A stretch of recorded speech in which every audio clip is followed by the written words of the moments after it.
Welcome to Flat Earth Debate Live.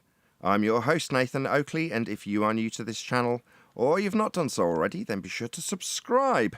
Hit the bell notification icon and join button if you'd like to become a Nathan Oakley 1980 channel member and keep up to date with the Flat Earth Debate.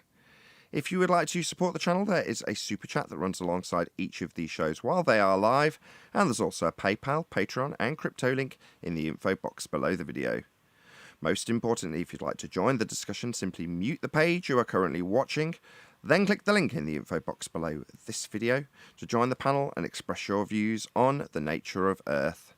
If you do join, please don't swear. If you do, you'll be ejected, and if you are, please don't try to rejoin the stream using sock accounts. You'll be warmly welcome back on the next stream. Please also share the show on social media. Sharing the show obviously increases the live audience, but this in turn increases the chances of a more diverse panel, so please share the show on Facebook and Twitter.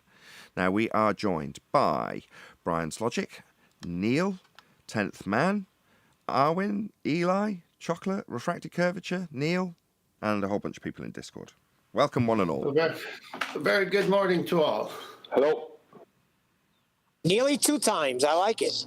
Good afternoon. Good morning. Few you got double introductions. Anyway, good to be here. How are you all doing? I've got a subject to talk about this morning. Some of you were privy to this in the pre-show. About publicity of the show. Now, I would like to say it's generally about the Flat Earth community and putting it out there, and as I found out in the pre-show, that's probably the motivation behind the person who's done what we're about to discuss. But obviously my selfish self, I'm a YouTuber, I'm looking to look out for myself and my family. Building the channel builds me a greater income and helps me live more comfortably and all those great things. So that's my selfish motivations out the way. I just don't want anybody to hold me to task for something I haven't disclaimed immediately. But yeah, it's nice to get promotion. Obviously these things are considered. That's one of the reasons I look at my stats and keep a close eye on them. But over the last few days, I had a weird gradual rise in subs and views, and the live stream got good numbers just before the weekend, and all sorts of stuff that I hadn't necessarily anticipated. And the reason, I think, is because a chap basically went and printed off 1,000 leaflets and started posting them through his local people's letterboxes. So massive thanks to that person. I'll stick a screenshot of the leaflet, this fairly humble screenshot that the guy's just done on his computer, printed it off and gone and posted it through people's doors. I'd like to know, if you're watching this live and this is the means and conduit that brought you to this show, please let me know in the comments, or if you're in the live stream chat, just, maybe say, yeah, actually, I saw this come through my door, tuned in at 2, and then now I'm here subscribed. It'd be great to know if I've only given the guy estimations on what I think might be that bulge in my subscriber uptake and live stream uptake in terms of what I think the effectiveness of this has been, along with what I think should actually realistically be the impact it has based on marketing statistics that I had from back when I was in sales. So other than giving him that information, the only other thing I can get for him, not that he's asked, in regards to effectiveness, is direct feedback. So if you are one of those people, please let us know. The other thing we discussed was the fact that there's obviously a similar sentiment going on as we're getting screenshots of people photoshopping black swans and adverts for Flat Earth 24/7 Discord and Quantum Eraser channel onto famous public places, Piccadilly Circus or whatever it is these places are, Times Square perhaps.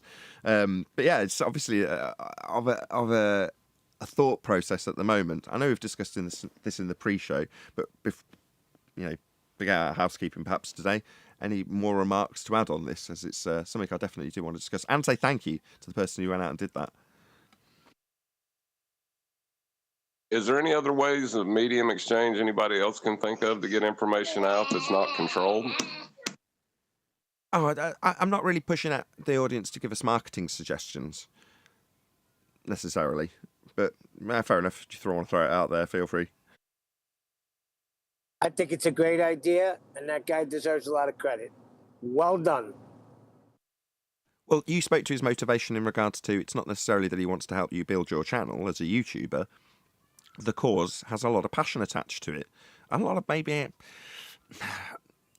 humbleness, whatever that word is, if it was correct. People being duped. Humility isn't the right word. It's after the fact. So it's more like initially you're pissed off because you've been lied to.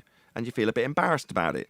But after that subsides, you kind of feel like, well, that's a bit of an outrage, you know, how dare they? And you kind of want to right a wrong that is perceived. And that's the subject. And if this particular individual thought, well, great, flat earth debate is the best conduit to get this information out in the best possible way, therefore I'll promote that particular show because my motivation is to get this information disseminated, i.e. the great big lie that is heliocentrism, if you want to consider that to be the actual ground beneath your feet.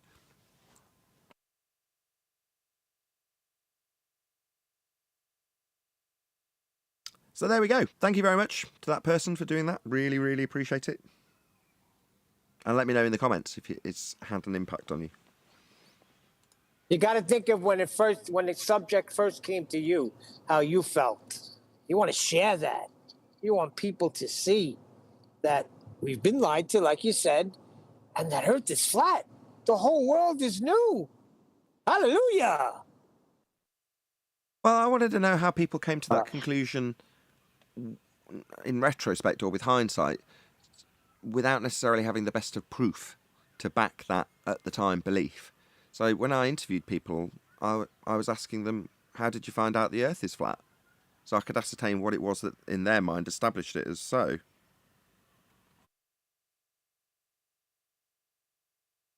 Well, I personally thought it would be easy to tell people about this because to me it was simple as, oh, you mean the Earth is pretty much what my senses tell me it's been my whole life? Okay.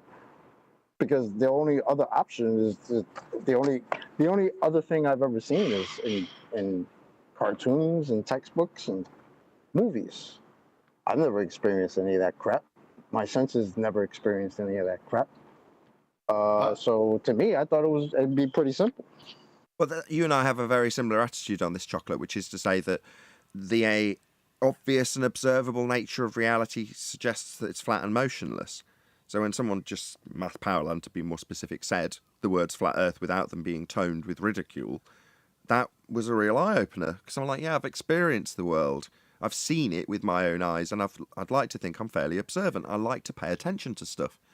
And it didn't seem to be a sphere, and I was questioning it and putting it to the back of my mind rather than just having somebody even utter the words flat earth at that particular stage in my life when I was thinking that way. Same as you, Chocolate.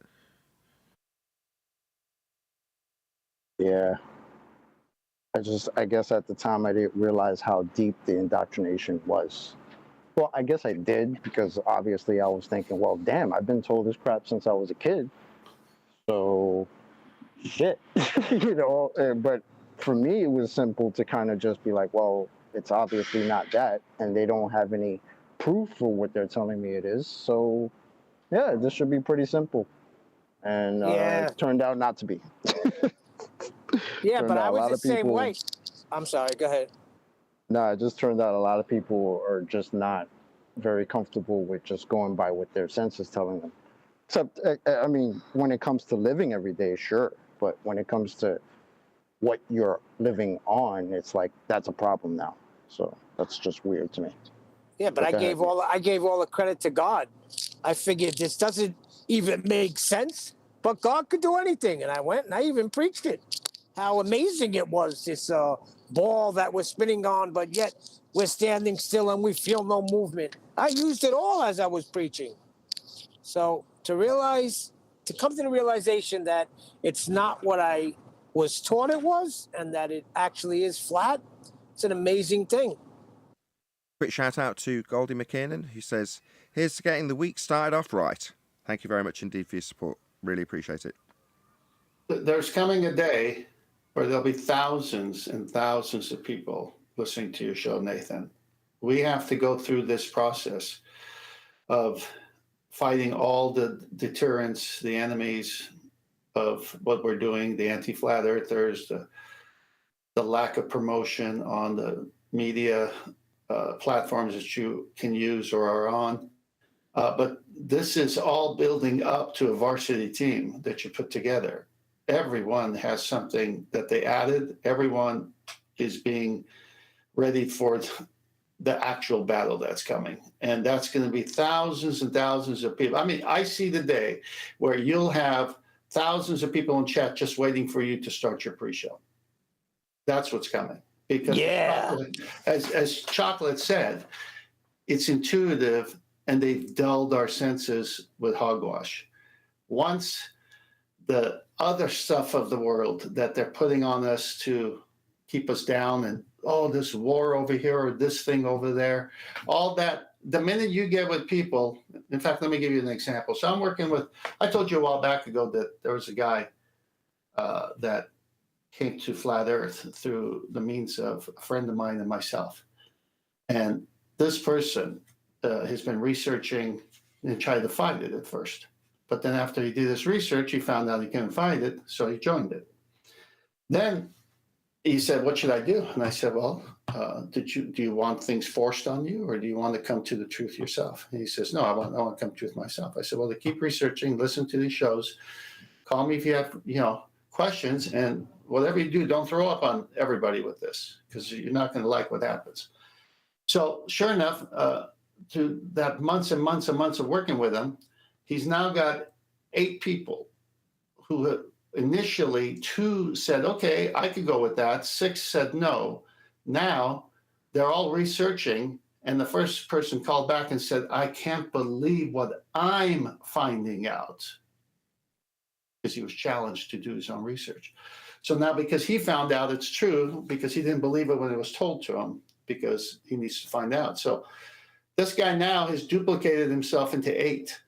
Now the 8 will do the same thing, and each get 8 or 5 or 3. It don't matter. There's no numbers to these things. But that's how networking is. And this thing is growing just like that. So that's why I'm certain that there'll be thousands of people waiting for you to start your show one day, Nate. Yeah, I appreciate the sentiment, but by the same token, that sentiment comes from a hat that I can wear occasionally, which is the Flat Earther hat. And I get it, but I don't really view it in that way in terms of growth of my channel. I just see it as, well, if you work hard, you put in the time, you improve over time with experience, and your editing gets better and sharper, and the videography gets better, and the sound gets better, you'll grow. Just put in the time, put in the effort, and you'll grow as a YouTuber. And if you focus on that primarily, you've not got any lofty expectations that suddenly in 6 months or 12 months or in 5 years or in 10 years, the whole world's going to know it's flat and we'll be a part of history as 10,000 people are waiting for me to start my life. I don't want to have any of those sort of lofty aspirations when I just consider myself a very modest, very small YouTuber just trying to scrape by. And if I keep working hard, I'll keep growing my channel at a consistent rate, which I am. Too bad. Agreed. Too bad. The problem you have is you picked a subject title that's going to do that whether you like it or not. Well, that's something that's great and might come to fruition. But I don't want to put that in my back pocket or take that to the bank or any of those sorts of metaphors, because I can't quantify it in the same way I can follow the statistics versus the amount of work that I do and say, no, the better I get at the discussion, the better the videos become, the content that is versus the editing, the more people watch. Right now we're at, 15 minutes into the show and there's knocking on 100 people watching again, which is fantastic. The number of live viewers are getting better, which motivates me to do better, etc., etc. But they're all YouTube hat. Yeah, I think... I'm sorry, Brian, go on. I was going to say a good way to describe the subject as use within a YouTube channel, or as the focus of a YouTube channel, is Bitcoin. It's like Bitcoin. Nobody really understood it. Nobody really wanted to go near it. It started out in humble beginnings, but out of nowhere, some years ago, a couple of years back, it suddenly started growing, and it has continued to grow in popularity and strength ever since. But it took a long time of it being in the doldrums before that ever happened. So I would consider this subject and this particular show as Bitcoin. It's something that people will suddenly embrace. Great comparison. Yeah, that's how I'd view it. And now, funny enough, people are coming here to get Bitcoin by proving a growth. funny enough, nobody's won that yet. Yeah, but you would think more would come, right? There's Bitcoin out there. Come on and get it. Prove your sphere. The world says we're living on a sphere. I don't want to burst your bubble or anything, but I've heard flat earthers, in quotes, say we're on the cusp of something massive ever since I've got here. 7 years I've been hearing that. No offense. And how much did you grow? Think What, of where through- you were when you through- first started. through- Now look. What, through every waking moment I can spare being dedicated to this way beyond your Good. normie full-time hours? Well, Do your job and stop complaining. No, I'm just saying that I would ascribe that to my dedication to my YouTube channel as opposed to the exponential growth that I've been hearing other flat earthers talk about us being on the cusp of ever since I got here. I just saw an evergreen subject. All right, so now I appreciate the world's flat. Okay, I want to be a YouTuber. I've made videos about hi-fi. I was currently building a computer at the time. I was like, what subject do I want to cover? I want to make videos. I want to be a videographer. And now here I am with this fantastic subject dropping into my lap, flat Earth. Why is it fantastic? Well, because the Western world all thinks they're on a sphere. And as long as that's the case, as far as I'm concerned, I've got a subject matter to cover. Evergreen subject on YouTube. Those... What's going on? Those are few and far between. It sounds Sorry, I to was me on like, mute. Nathan, it sounds to me like the Western world figuring out it's flat would be detrimental to the success of your channel. In a way, you're right. No, it won't. We will become education then. Thank Like you, Neil. now. Come on. Thank you, Neil. Thank you. Yes, that's correct, John. In essence, what John has just said is that were tomorrow the President and Prime Minister and world leaders around the flat plane we dwell atop to stand in front of mics and say, it's all a big lie. Turns out Earth is actually flat. Now, we don't know a great deal about it, but you're just going to have to get used to it. Well, would that immediately put an end to my channel? Well, no, not necessarily, because there's a certain historic value to the channel. But as a historic fad, I think maybe that would put a shelf life of a couple of years before it became accepted and normalised to the point where not a lot of people will be interested in that recent history.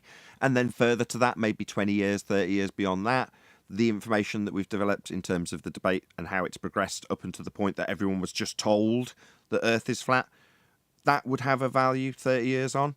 But there'd be it wouldn't be an evergreen subject at that point, because the entirety of the Western world suddenly doesn't believe they're on a sphere. So what's the point of debating about whether or not Earth's a sphere or flat if they know in no uncertain terms by their government and television sets and iPads that it is? What's the debate on? Yeah. Well, rest assured, that's why I've introduced puns early on so that we have another subject to go to at that point. Okay, quick shout out to Shatner's Bassoon, who's joined as a member for 13 months. He says, please share the show and join as a member today.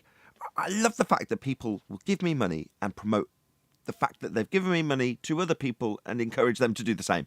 Shatner's Bassoon, you're a superstar. Thank you very much indeed. Nathan, I got some slides to Master Brief when you have time. Okie dokie. Just quickly before I go into the slides, that's why I used the example of Bitcoin. Everyone was expecting Bitcoin to take off next month. And it went on for the bones of a decade before that actually really happened. It grew, but people didn't know how far it was going to grow. Nobody who was investing in it early on expected it to become reach a point of being worth more than $60,000, which it did last year. So the thing about it is, no one's expecting that. But once it happened, then you made your profit and whatever you got whatever you got. So the show is going to be kind of like that. Once it happens, it won't be a case of they'll suddenly say it's flat and we'll have to look into this. It won't be like that. There'll be a lot of build up to that, and that'll be the biggest promotion for you, Nathan. But when they do come out and say it's flat, you're right. There won't be too many years after that where that subject will be. People will get to grips with the subject. Media, the mainstream media, will get to grips with the subject. You'll be very well known. So I don't think you'll be in danger of having nothing to do. But the thing about it is that it's when it happens like that, it'll be like you've just had a load of Bitcoin and it just became worth $60,000. But then the high will be you'll reach that high point, and then that'll be kind of the killer of the show, unfortunately. But that doesn't mean that you won't be sought after for other reasons, because of the way you are logically consistent, and for other reasons to do with your personality and your show. So it's not that you won't have a show or you won't have work. It's be more of a case of it'll just change. Because there's no point in a debate show, as you say, about a subject that everyone agrees upon. Right, indeed. But yeah, I mean, the debate's not even that old in real terms. You know, we're not talking about 20 or 30 year spans of stuff going on, right? Look at Simpsons for an example of that.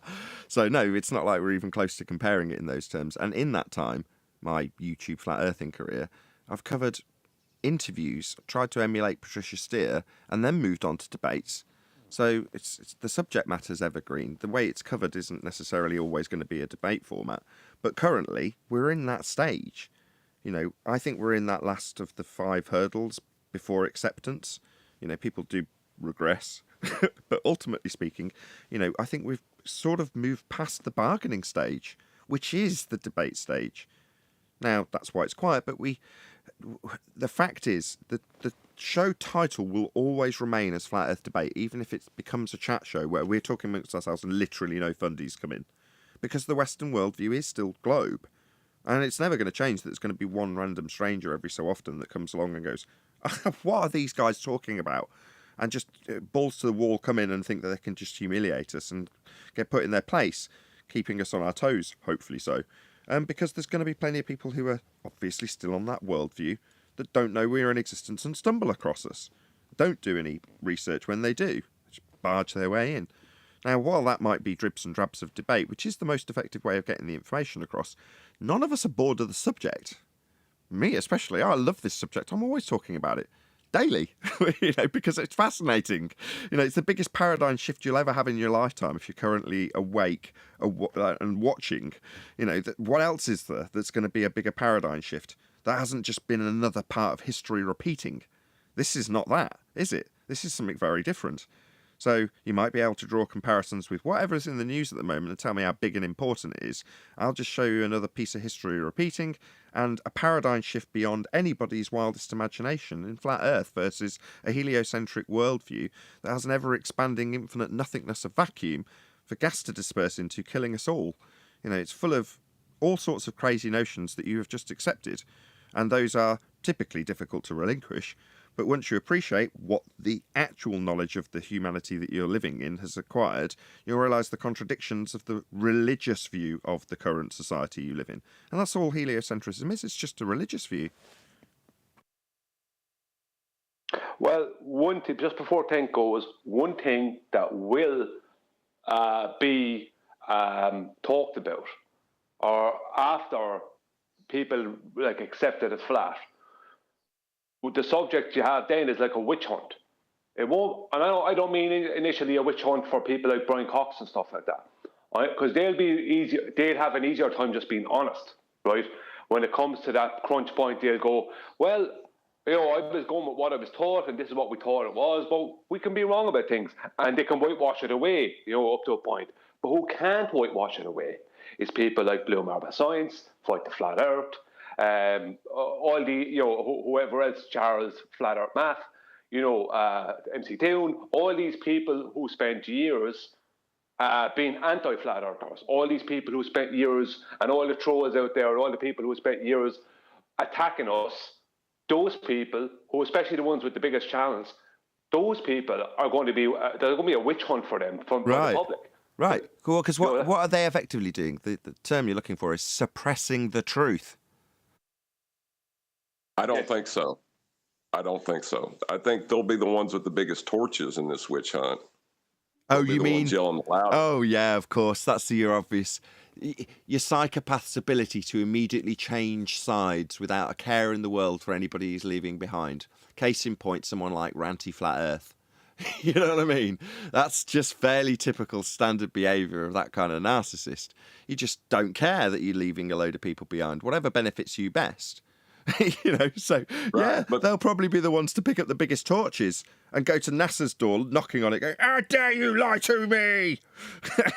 which is a shame. Which is really a shame, because I'd say a lot of the people that's going to be harmed by this will not deserve it. Who's going to be harmed? Well, like who? And why would they get harmed? Let's say the kids who think these people are heroes for going out into a second law of thermodynamics violation. Sean, No. your sympathy sickens me. No. I'm talking about like the people that work at NASA day in and day out that design things to go into a second law thermodynamics violation that don't realize what they're doing. They're just making drawings and writing out schematics. They're going to be the ones that get blamed. Nah. We've spent 7 years covering the fact that they're not to blame. When we get asked the question, how is it that, I don't know how many thousand people, let's say it's 10,000 people that work for NASA in one building, just to keep the numbers easy. How is it that 10,000 people wouldn't be in on the lie? Are they all going to be kept in on the lie? And then it was one of the first things Math Powerland covered, right? You've got compartmentalization of NASA so that one hand doesn't know what the other hand's doing. One person's doing one part, the other person's doing another, some person's doing the logistics of it all, and no one's seeing the end result from start to finish go into space. Once you've done it, it gets shipped off to a completely different company at a completely different location, etc., etc., etc. So they've got deniability from every single person and every single subcontractor because none of them are building something to go into space. They're building a particular component that has been designed to do a particular task, and I'm sure what they do works fantastically. So you don't need many of them. When we say who's the liars, well, the people who say that they're in a sky vacuum. The sky vacuum's not real. It's akin to them saying, yeah, we really are in Narnia now. Yeah, we've been through the wardrobe and here we are in Narnia. We're just fixing this gas lamp. That's what they're showing you on telly when they say they're in space, because they're not. They're liars. They know they're lying when they're standing in front of the blue screen or green screen or whatever it is they've got as the current technology to fake space. I don't know, deep submersion tanks, underwater, whatever it is they're doing to fake it. They know they're doing it. So I can call them liars. Because they're telling you they're in an area above your head. We call it the sky. They call it outer space. And they're not. They're in a studio. But beyond them, I can't label any of them lies. And I'm pretty sure that everybody in this community has at some stage come across that information and or disseminated it to others. Because they've been asked, why would NASA have 10,000 people lying? We go, because they're compartmentalized to the point where nobody would know. Yeah, but that's within this community. We're talking about if it grew suddenly and people started picking up torches to burn. The psychopaths are going to start pointing fingers at everyone else but them. And the people that's going to get hurt are the people that thought they were doing a hard, honest day's work for an honest day's pay. Well, I don't agree. And I think that as soon as they were challenged, they'd say, I didn't know, and they'd give all the reasons we've given on their behalf up until now. I think it's been softened by the community. It's hard to think of it in these terms when I describe us as being segregated into a little corner of the internet, and therefore whatever we do isn't softening up the great and washed. But then, like we started off the top of the show with that guy who's gone out and put stuff through their letterboxes, there's people with enough passion about the lie to have it disseminate slowly, even with you putting the brakes on or trying to hold back that dam that's got a big crack in it, as the case may be when we describe the heliocentric smear of bullcrap. I have to disagree with John totally, because John, people like me and you and everyone else here will exist to point out who the real liars are, and we will not be leaving our opposition, the people, the anti-flat earthers we deal with. We, and I can guarantee I will not be leaving them off the hook at any point. They will be tied to a chair and interrogated. Well, what's going to happen is immediately if it did happen tomorrow, everyone would turn to NASA and say, why are you lying? And then they're going to start pointing fingers and everyone's going to listen to them because they're the authority of the time. And I think the people that'll get hurt will be mainly innocent people. The astronauts, of course, will get it the worst, but there'll be people hurt in this that I think that don't deserve it if it happens. Maybe. It's a possibility. Let's just put it that way. We don't know. We haven't got any crystal balls. Depends how slow the release really is, if what you say and what Tenth said is correct. You know, if it's going to be released over the stage 20 years, 50 years, even 100 years, then I don't think that's a massive concern, because you can dissolve all this stuff as needs be. We're in charge of the release, not them. It's like a lot of these, I think the newer generation, I don't think they pay much mind to what NASA are doing anyway. Because I had a temp start at my job the other day, and he came in with wearing a NASA sweater, right? Now, I did my best to just kind of ignore it. I don't really know the guy or whatever. another one of my coworkers said, they looked at the shirt, they looked at me and said, "Don't get triggered, blah, blah, blah." I was like, haha, that's funny. And the guy asked him, well, why did he say that? And he was like, well, I told him, I don't believe I live in a magic spinning water ball. But other than that, it's just NASA is just ridiculous. And he said, well, I don't even know what they do. What's the purpose of NASA? Now, this is the guy wearing the shirt. He's wearing the shirt. He doesn't know what NASA does. He doesn't know what their purpose is. And I just told, well, their purpose is make sure you know that damn well you live on a spinning ball. That's what their purpose is. And he was just like, that's, yeah, crazy. That's not to say that the people who are developing technology that is alleged to be advancing space travel, it's not to say that those technologies don't have wider reaching applications after the fact, and more often than not do. So it's hard to sort of decry the people who are advancing humanity through technology at NASA simply because one aspect of their work has been used to prop up a lie, when there's a good chance that other aspects and developments have come from whatever patents that NASA have developed through the technology of that particular individual or a group of individuals or a team of individuals, all segregated out into separate compartments, right? What they developed does actually, you see it cropping up all over the place. Oh, this was inspired by NASA technology. This uses NASA technology. You're like, well, what is it? Well, this is something you'll use in your daily life, but this aspect of it came to pass because of. And then you get a detailed explanation how somebody somewhere has developed a piece of technology that's become useful in everyday life, even though it was potentially sold to them in terms of their developmentation of it as being used to go to space.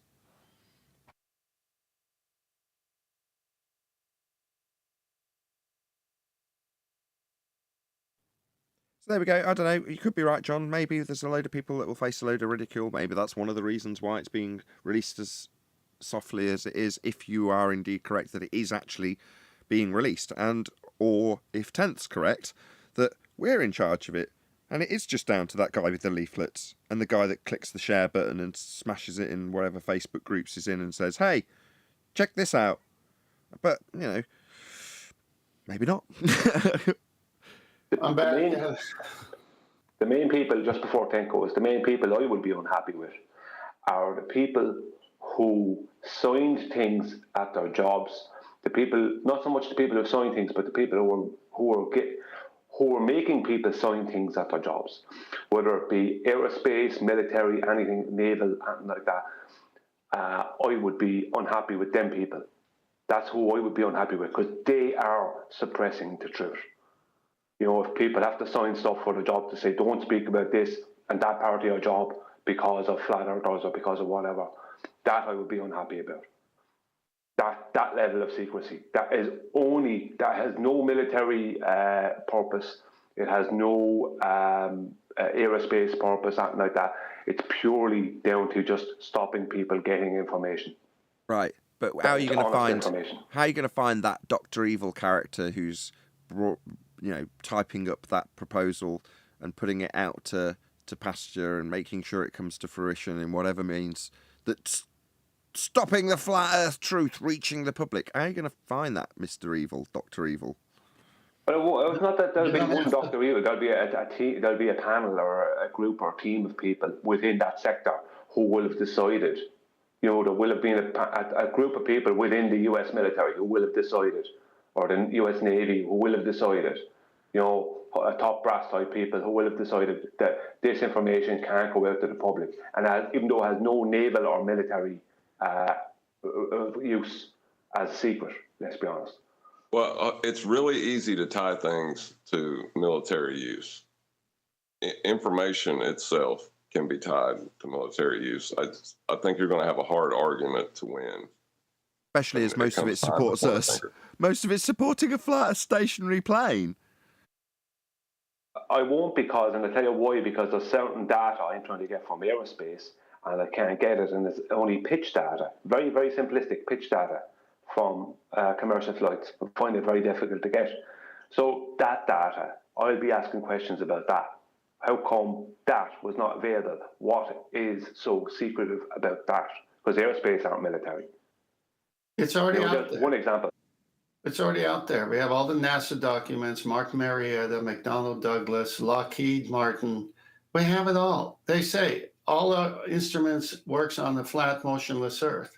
And then we've got Andrew Thomas Young saying all his refraction studies was done on a plane. It's already out there. Yeah, but no, it's not. Not what I'm looking for. It's not out there. What I'm looking for is... I know what you're looking for, and they'll be supported by the actual contracts when someone releases the contract. Yeah, like the stuff that's been released, not because of freedom of information requests, but just because of the lapse time, and then they just release it all. You know, if you go to Taboo Conspiracy 3 channel, he's got a video with all of these sorts of documents that we're discussing, just one after the next. Takes him about 10 minutes to get through them all. They're all saying the same thing. Earth's flat. We're not moving. That's how you got to consider it if you don't want to die. Well, now, then you'll have to find the individual that was aware and prove that he was aware that he was making that information confidential because he didn't want the world to know that he knew. It's not that. It's the fact that he tried to suppress something that he had no business suppressing. That's the problem. I don't care whether he knew or didn't know. The fact that he suppressed it. But if we take, what if it wasn't him? Again, that will be, the process will be compartmentalized to the point where he won't have suppressed it. He'll have just developed the information, passed on to a superior who deems where it's worthy, where it's not worthy, and then classifies it such that the public don't get to hear about it till 50 years later, or however long. So in that instance, the person who's developed it isn't, again, it's not, that's what I meant by Dr. Evil. It's not one guy. Andrew Thomas Young hasn't drawn up that information and then decided who's going to get it or who hasn't. He's just produced the information. Then how it filters into society is dependent on who's looking for it and whether or not they've got access to it, and that's it. But who decides that isn't the person writing that document, is it? Okay, so the presentation of the sextant coincides with all this stuff because sextant could only work on a flat plane. It can't work on off of a curved baseline. So that when you look at the NASA documents, they say, yeah, all of our stuff only works on a flat plane. When you look at Andrew Thomas Young, yeah, refraction all came from a flat plane. They're all supporting it. Okay, I've started with your protractor. No, not the protractor, the solar panel orientation. Go back until the first set of slides.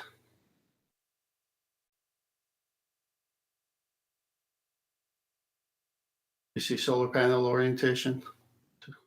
Yeah, I'm there now. Okay. So when someone wants to get solar panels, they need to be facing south at a certain angle, catch as much of the sun as possible.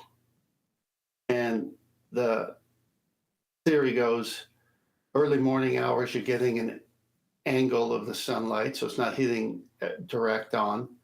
So I have a whole day, depending what time of year it is. You might have 5, 6, 7 hours of really good sunlight. And then say it's day lasts longer, so sunrise and sunset will give you less.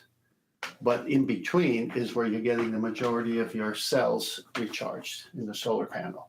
So they got this solar panel orientation and azimuth orientation. Obviously, you can see here a picture of the sun with its GP, zenith position over, a disk, a flat area.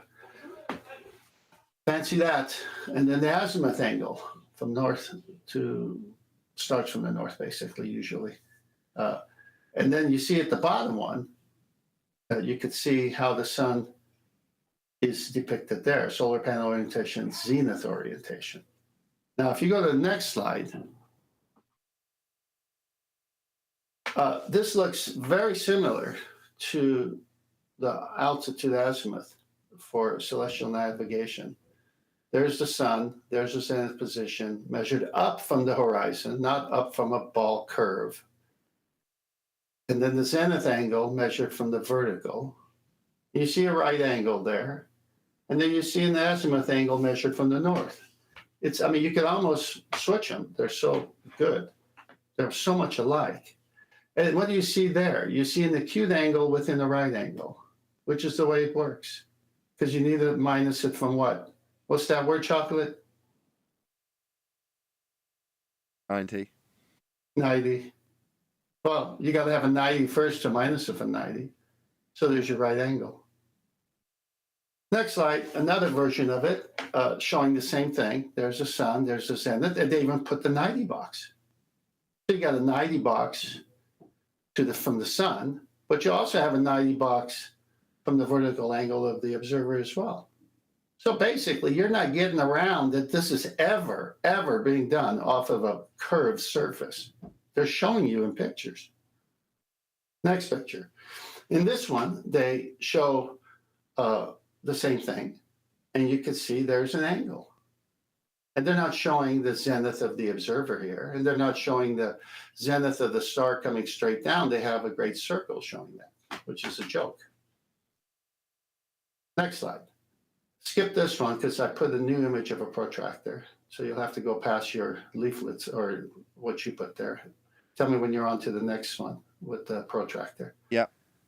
Okay, so with the protractor, you have a baseline, you have a center, you have an inner scale and an outer scale. And what's the highest maximum altitude? 90. What's the center? That's the origin. That's the vertex. That's where the two straight lines have to meet at a common point to get an angle. Now keep this image in your mind. Next slide. Put that image onto this celestial horizon. And you could see a right angle here from the zenith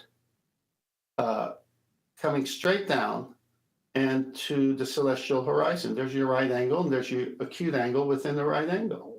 They're getting it from the center because they can't achieve an angle from the surface because the surface is curved. So sextant can never work on a ball. It could work if you give it a flat plane, as you saw with the protractor previously. And here's your right angle, and there is your what? Altitude of 40 degrees above the horizon. 40 minus 90 is 50. 50 times 60 nautical miles. The co-altitude is 3,000 nautical miles from you and the star. I mean, it's right there. They can't do it off of a curved surface. They have to have a plane. And we all know what a protractor is. Next slide. This one shows on top, as they say, you have to imagine you're at the center, but they moved the center to the top and made another disk, a tangent plane. But in this case, it's a tangent disk plane, if I could say that. And they're doing the same thing. There's your right angle. There's everything that we just talked about. Easy to follow. They can't do it off of a curved surface. Sextant cannot work if the ocean is curved. Next slide. Here's an acute angle within a right angle. And this is exactly what's happening. You need that right angle. You need the 90, and then you take the altitude above the horizon, subtract from 90 times 60 nautical miles, you get your zenith distance. This is how it works. Two straight lines on 90. No other way. Next slide. This one's fun. Now they got the celestial sphere. They got the Earth, and they've dissected the Earth to the center, as you can see, and they're showing you a right angle from the celestial equator of the Earth, matching the celestial equator of the celestial sphere. Again, can you get a 90 off of a curved surface? Impossible. So they have to go and make amends and say we're getting it from the center, but no one's at the center. Next slide. So this slide shows exactly what's happening. Here's a person, and there's the elevation angle. There's a zenith of the sun. The person also has a vertical, if it goes straight up the person. And then there's the azimuth from the north. This is how it's done. You see a ball under this? No, but this way works. Last slide. This is an interesting picture. This is an astrolabe. Still needing a plane, still needing a right angle, still needing an acute angle within a right angle. See that shaded line below? Get rid of that.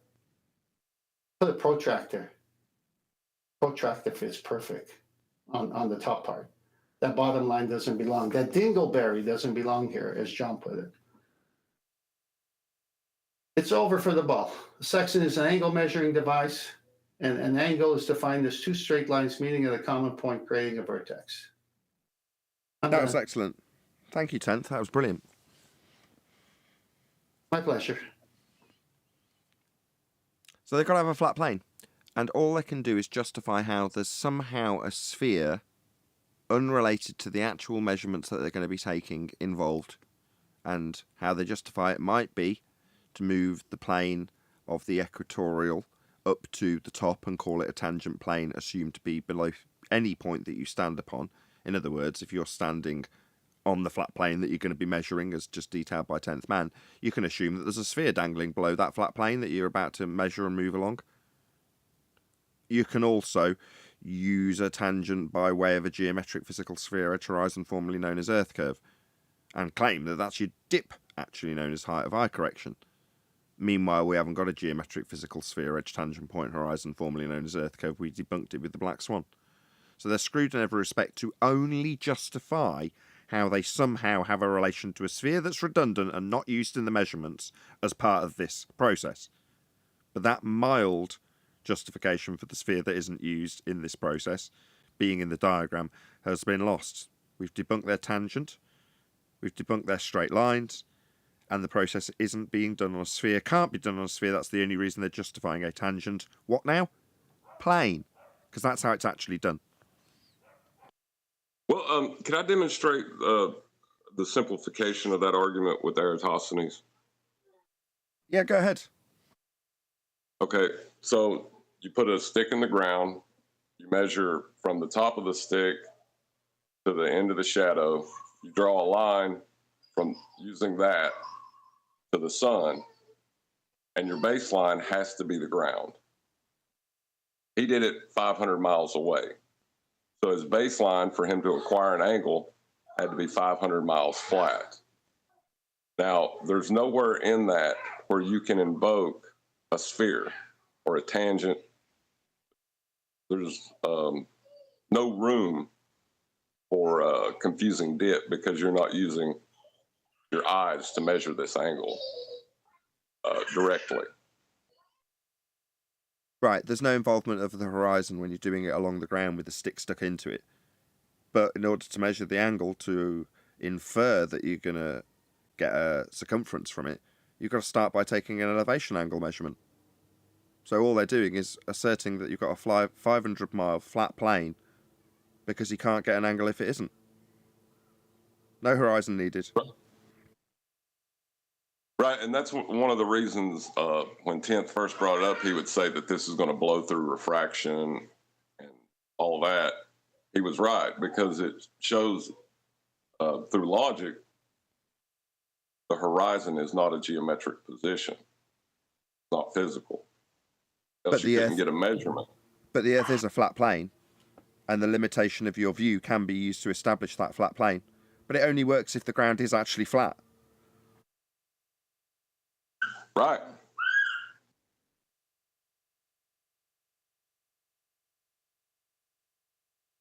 Epic. But as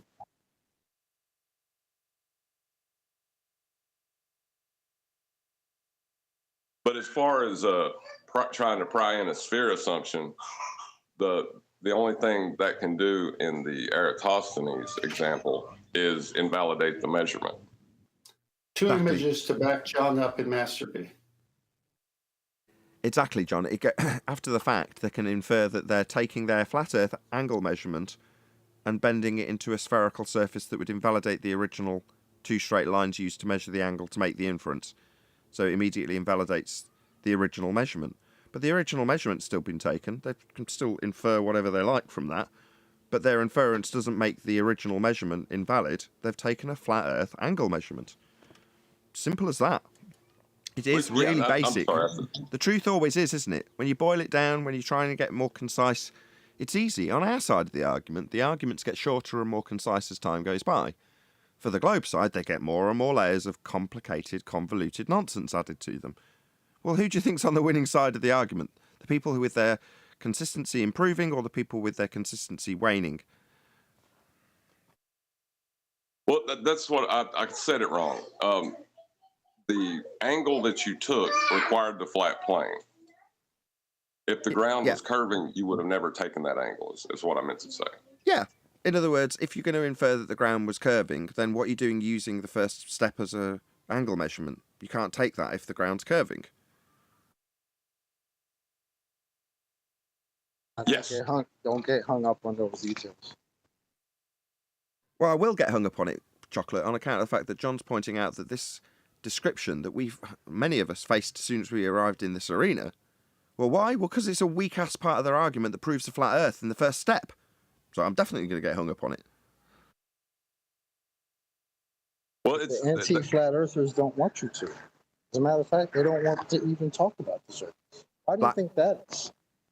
Black market angle measurements are available, anti-flat earthers, just under the counter. Well, another thing people run into when they first get here is the false dichotomy setup of where you're constantly trying to get your opponent to choose a flat plane model to defend. And like the whole time, they've been using the equatorial plane, flat Earth model of the celestial sphere to argue against models created from that. It's nuts, isn't it? Got a moon. Is this you, Brian? I did watch your video, by the way. It was Sleeping Warrior that covered it. And before you go, I will just preface your presentation by saying this. You noted that I can't remember if it was something like the horizon prior to the Black Swan argument getting a high degree of ridicule. It wasn't that, but it was something similar recently. You said that before really realising how strong the argument was, it came under heavy criticism from our opponents, presumably to stem the flow of the argument or knock your confidence or whatever. But the same applied to this. So Anthony Riley, back in 2017, postulated that we should have an eclipse. And where is it? And he got laughed at, ridiculed, told how stupid he was. But he just put out a challenge. He's like, okay, show me the new moon then. Anyway, feel free to continue, Brian. Explain, because I haven't prefaced what you're actually going to say yet. So if you can give us a summary and then go into it, that'd be great. Yeah, the best way to do it is I'm just going to do it. I'm just going to do it rather than give too much explanation. I'm working the new moon part. That's part 2. This is part 1. We'll get to the new moon in a moment. So everyone agrees that here is the moon. Would anyone disagree with that? Anyone disagree with what? What's the question? That what we're looking at here on the screen is the moon. Just give me 1 second. Okay. Yes, I can confirm. Okay. Now, I have the video I took this from. I zoomed into the moon. I think I even zoomed further than this, or closer than this, I should say. So this is definitely the moon. Now, I'm going to show something here, right?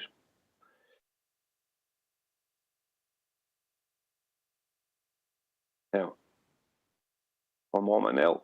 I'm just going to get just color. Okay. So I'm just going to move this over slightly to the right. Hang on. Is this a picture of a Mentos mint? Well, this is the thing, right? This here, right? This here is what? Is this the moon? It doesn't look like the last image, let's put it that way. Okay, let's just say we change around some of the exposure, brighten it up, right? Bring it down, right? So you should be able to see some undulations or something, right? Like, there you go. We should be able to detail something. There should be something come out. Something should show up. You would expect, that we would see something, some undulations. I bring it back. This one, bring it up. I'm just messing around. I'm not going to detail. But there you go. Now, we should see something, because we're seeing more of these kind of ripple areas, or this kind of, it's like I don't think what you're saying is area. clear. Let me just clear up what Brian's saying. Brian showed a picture of the moon with, let's just call them heliocentric scars and craters in a physical rock flying through the sky in a heliocentric orbit. He's shown that moon. We've all agreed that's their heliocentric moon rock with scars and craters and such.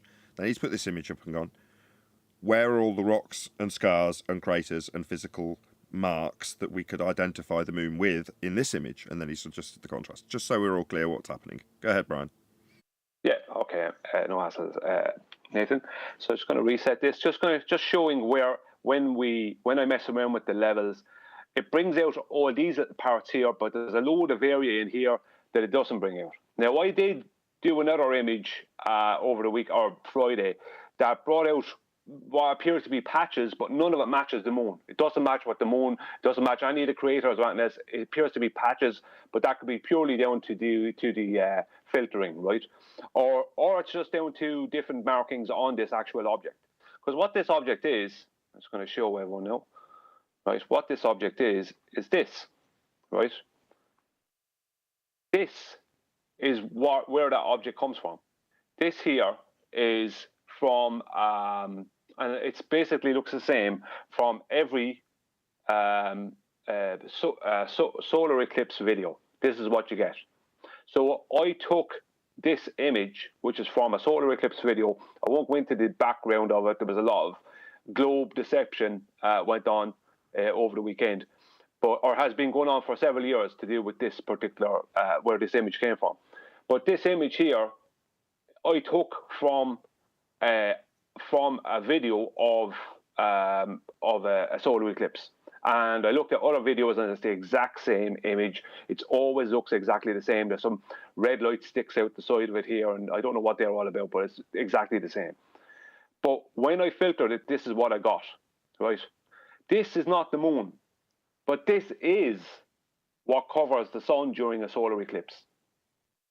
This is what covers the sun during a solar eclipse. There is no evidence whatsoever that what covers the sun is the moon. There is evidence, though, that this covers it, because this comes from that image. And you can mess around with it as much as you want, and you will never get the moon out of this. The image, the place I got this image from, right? I made a video, a challenge, just give some background. I gave it a challenge there recently for the new moon to be basically prove the new moon exists, basically. And I got no commerce, right? I got a bit of backlash, but no commerce. And people trying to talk about solar eclipses, this, that, and everything. And this one guy called Harry Callahan, who was a troll, he, on our opposing side, he sent me this video that he claimed a guy on their side had videoed the solar eclipse and then changed it around what he was seeing, changed around this image in Photoshop and brought out levels and showed the moon, right? But he didn't. What he did is he overlaid a thing from Stellarium, right, and tried to con everyone. And him and this guy, Harry Callahan, and this guy who made the video originally made it 5 years ago in 2017. So he spent 5 years trying to tell everyone, trying to con people and argue with people, because I have the screenshots in his comments, to state that when he brought out what he showed to be the moon, that he brought it out from this. But what he wasn't doing was keeping it quiet, that he actually used Stellarium, right? An overlay from Stellarium. So the reason I'm saying all that, I don't care about that side of it. It's just I had to give that little preface, right? The point I'm making is none of our opposition can prove that this is the moon.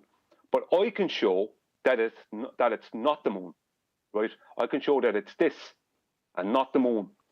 So if that's not the moon and that's going in front of the sun during solar eclipse, that's major problems for heliocentrism, because this has to be the moon in their model. This has to be the moon. Now, I brought out another video last night called it was what was it? New Moon Shadow, right? And I asked, where's the shadow of the new moon? Right, I'm just going to show this here. Right, this is from a video about lunar nodes. Right, so where's the shadow of the new moon? Right, because there should be a shadow. If we going off of their claims that we can't see it because it's daytime, and there's several reasons why we should be able to see it based on their lunar eclipse, right, and other things. But that doesn't matter right now. What all I'm talking about right now is the shadow, right? If this face of the moon that we always see is there, but we can't see it due to it being daytime, and there's the light from the sun in their heliocentric claim is only behind it, then where is the shadow that should turn up? Do we have 13 moons a month? That's 13 new moons a month. Or sorry, a year. 13 new moons a year, right? And all they can do is go, oh, solar eclipse, right? But I just showed that it's not the moon that's going in front of the sun in solar eclipse. That's not the moon. Nobody can show it to be the moon. I can show that it's not, right? Now, look at this diagram, right? This is the claims from their side that we don't see a shadow, right? Because the moon is either too high in the sky, so the shadow goes over the top of their globe, or too low, and the shadow goes underneath the globe, right? This is what they're trying to say. Look at what their shadows are. They get smaller, right? Back to the small shadows. Yeah, that checks out. That's not how a shadow works. These red lines is how a shadow works. Especially if the object is further away, the shadow is bigger. So you will have a huge shadow. So parallel light, just forgotten about suddenly for these examples. Yeah. Right. So this is what they have, right? Try to claim that shadows get smaller. Like, I mean, if you stand next to a wall with a light shining on you in the nighttime, you'll have a shadow about the same size as you. When you walk away from that wall 10 feet, that shadow will grow to about 15 foot. And the further you walk away, the bigger the shadow gets. This is how shadows work. And this is what they're trying to show as shadows, right? And they're trying to claim that every time there's a new moon, right, it's either too high or too low, and the shadow just misses us. It's a complete load of rubbish. They can't back up. They have nothing for it. But all they can do, this is the trick. They send people to a solar eclipse, which is begging the question, right? Because I've just shown here that the solar eclipse is blocked by this, and not the new moon. Whatever they claim, the thing they claim is the new moon, that they claim is there, that there is no evidence for. This is what it's. I'm just going to show you one more time, right? Just change around a few levels, just to show, right? I can change around the levels. I can mess around with it. I can do anything I want with it. You can bring it into any software anywhere. You will not find anything other than this. This is what you find. This is not the moon. This is not the moon, right? That we see here. This is what covers the sun during solar eclipse. This is a fact. There is no proof that it's the moon. And that's the end of that. With that, I'm going to say if you are watching this on either Nathan Oakley 1980 or Nathan Oakley Premiering streams, then stay tuned, as there will be an after show to follow. Unfortunately, if you are watching this live, this is where we bid you farewell. A huge, massive, enormous thank you to all of you who smashed the super chat, liked, commented, shared, subscribed, joined as a Nathan Oakley channel member, and all that good stuff.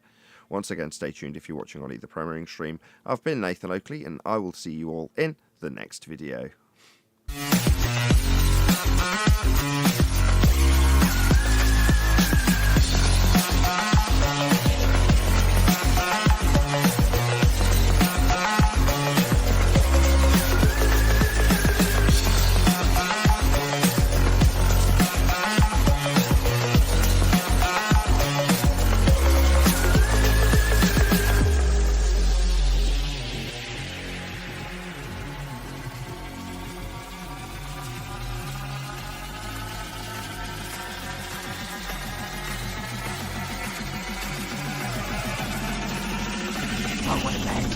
What a lovely day!